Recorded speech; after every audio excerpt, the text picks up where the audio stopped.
I have to use progressively worse and worse methods of starting a fire until I can't start a fire anymore. Nope. Oh. Friction fires are stupid. In today's video, we're going to be pleasing my inner pyromaniac and lighting things on fire. But there is going to be a catch to this. I am going to have no tinder, and second of all, I have to use progressively worse and worse methods of starting a fire until I can't start a fire anymore. What this means is we're gonna start with a lighter, then I'm gonna go to matches, then a ferro rod, then a bow drill, then a hand drill, and then, I don't know, the chance of lightning striking or whatever comes after that. And once I fail at starting a fire, the challenge is over. To add to this, I only have about, I don't know, maybe an hour of sunlight left. So I gotta hurry up, and it's getting really cold. So having a fire would be very nice right now. Okay, let's get the easiest part out of the way and start with the lighter.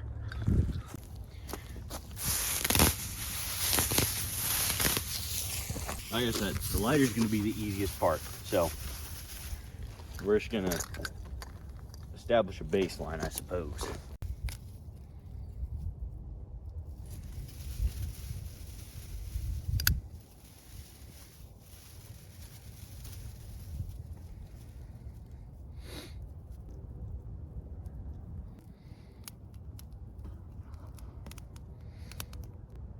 I'd say that worked.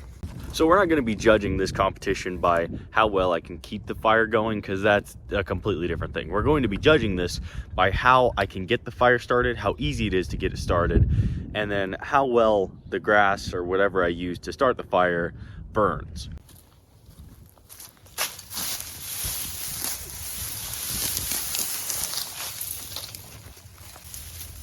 More grass.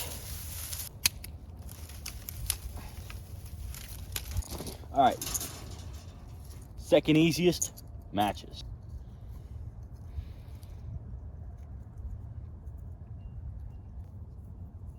Should also be pretty simple.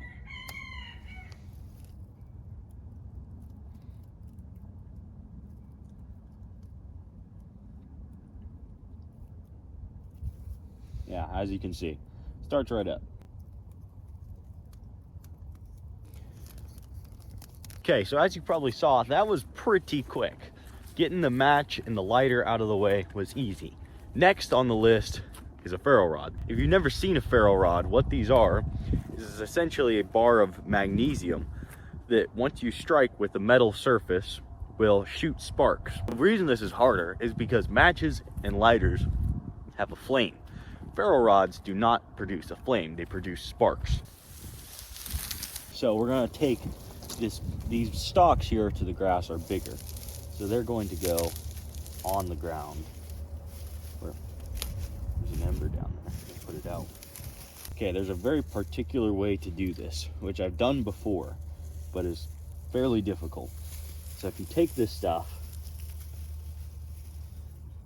and you create like a little bed in the middle of it, then usually it'll hold a spark.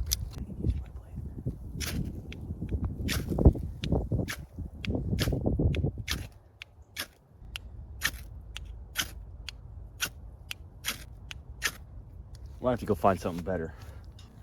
Okay, I found some cedar bark. You can see it's like almost powdery.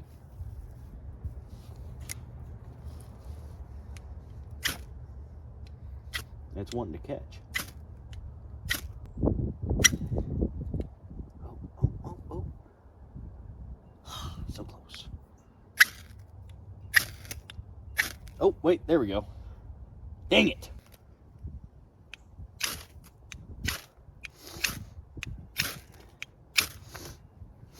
There we go.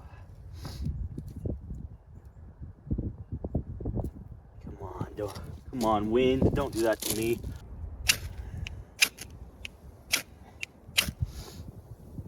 Oh. Ha ha ha! There we go. All right. Oh yeah. Okay, I knew I could use the ferro rod and get a fire started. I've done that before with pretty good success. I used to be really good at it, and I've been a little bit out of practice, as you can tell. Now comes the really hard part. I got this string here because we're gonna make a bow drill. Now this is a little bit easier than having to start a fire with your hands, a friction fire with your hands. It makes it a little bit quicker. It's a little bit more complicated to build, and you do need to find the right sticks for it, but once you do find the right sticks, it can start a fire a little bit faster. So the reason bow drills are so difficult is because there's a very particular setup that you need in order for them to work. You need 3 pieces of wood. 2 of them have to be bone dry, and 1 of them has to be fairly flexible and bent. How it works is your bent stick has a rope on it that you loop your dry stick, your driver stick, that is hopefully very dry, into and spin it. You spin it on, we'll call it a plate that is also extremely dry. And then the friction that it creates starts a little ember in the plate, and then you dump the ember out into some grass or cedar bark, whatever you have to start the fire, and then you use that. The reason this is so difficult is because your plate and your driving stick need to be 2 different materials. Usually you want your plate to be a semi-hard wood with your driving stick being a semi-soft wood. This is so that it creates friction instead of just drilling through your plate. Because of this, I'm going to be using Siberian elm as my plate, and then I think I'm going to use cedar or Russian olive for my driving stick.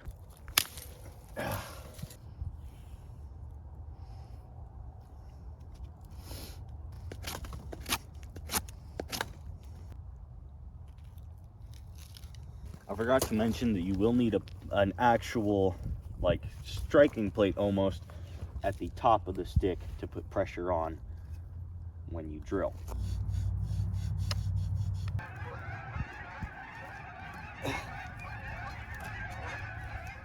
So I'm sure, as you can tell by the scenic view behind me, it is getting dark. The sun is setting right now. So that means that technically the challenge is over.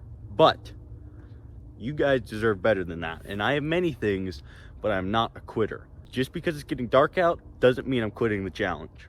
Tomorrow, we're gonna try again.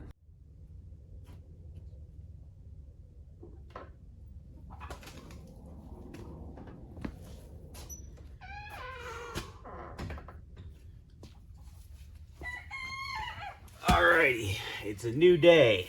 New day means more fires. So we're going back to the bow drill, like I was talking about earlier. We still got to get this thing to work, or at least I got to show you guys how it would work. It's, if you're wondering why I'm in the shed, it's because it's cold out. It's very cold out. It's like 23 degrees out right now, and I honestly don't feel like being out in that kind of weather. So I huddled up in the shed here with the cats, and we're all gonna hang out and see if we can't burn this place down.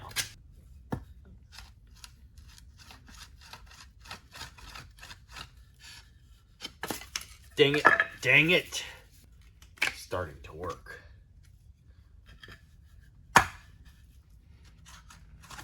Ow.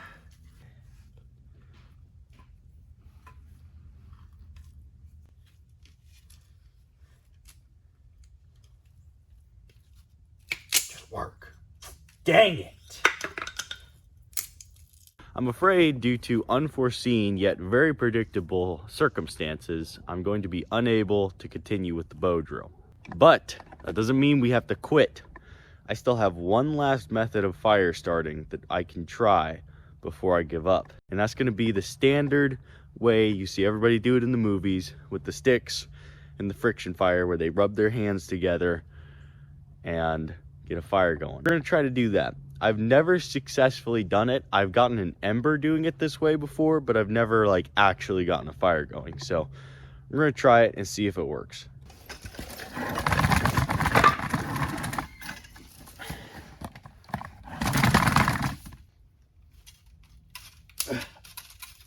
There we go. case you're curious, I'm doing this where there's no flammable objects nearby. Okay.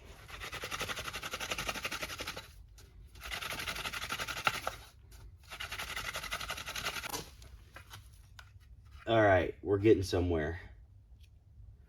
It's starting to brown a little bit on the inside there.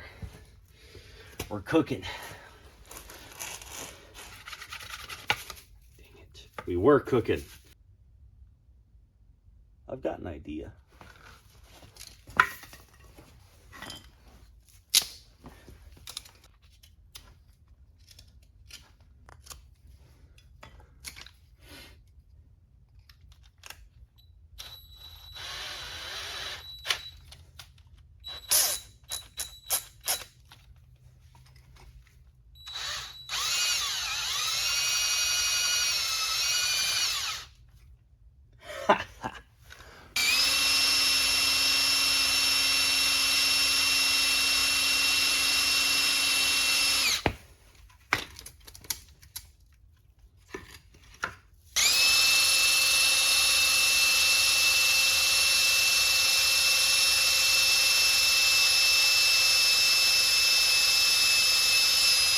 That failed.